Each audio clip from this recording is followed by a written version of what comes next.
ብታምኑ ባታምኑ የዛሬ ቪዲዮ በፍጹም ይለያል ካልኳችሁ እኔ በምክንያት ነው። ሰላም ቤተሰቦቼ፣ ሰላም ወንድሜ፣ ሁሉ መልካም። ይህ በባህር ውስጥ የምታዩት ተክል ሳይሆን ኢል ነው። በአሸዋማ ወለል ላይ የሚኖር ረጅምና ቀጭን ኢል ነው። ከሩቅ ሲታይ ከመሬት የበቀሉ ተክሎች ስለሚመስል ለዛ ነው ስሙን ጋርደን ኢል የተባለው። ርዝመቱ 1 ሜትር ነው።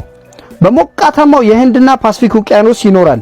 በጣም ነው የሚገርመኝ እኔ የጌታዬ ስራ። ጉድጓድ ቆፍሮ ነው የሚኖረው።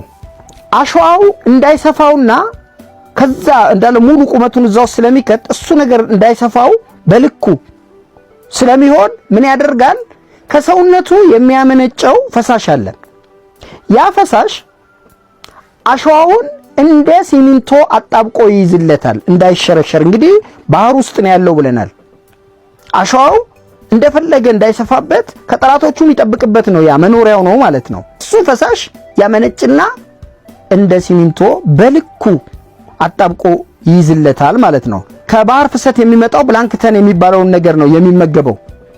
እንቁላሉ የሚያዳብርበት መንገድ ብዙዎች የባህር እንስሳቶች እንደሚያደርጉት ኤክስተርናል ፈርቲላይዜሽን ነው። ውጫዊ ነው። እሷ እንቁላሏን ትለቃለች፣ ወንዱ ስፐርም ሴሉን ወደ ውጭ ይለቃል ማለት ነው። በዛ ውስጥ ነው እንትን የሚለው። የሚገርመው ነገር እና በጣም የሚደንቀኝ ነገር እያንዳንዳቸው በሆነ አጋጣሚ ከጉድጓዳቸው ቢወጡ መልሰው ጉድጓዳቸውን ያውቋቸዋል። ምናልባት እዛ ቦታ ላይ አሁን ጋርደን ይመስላሉ ተክል ነው የሚመስሉት ስንል በጣም ብዙ ናቸው።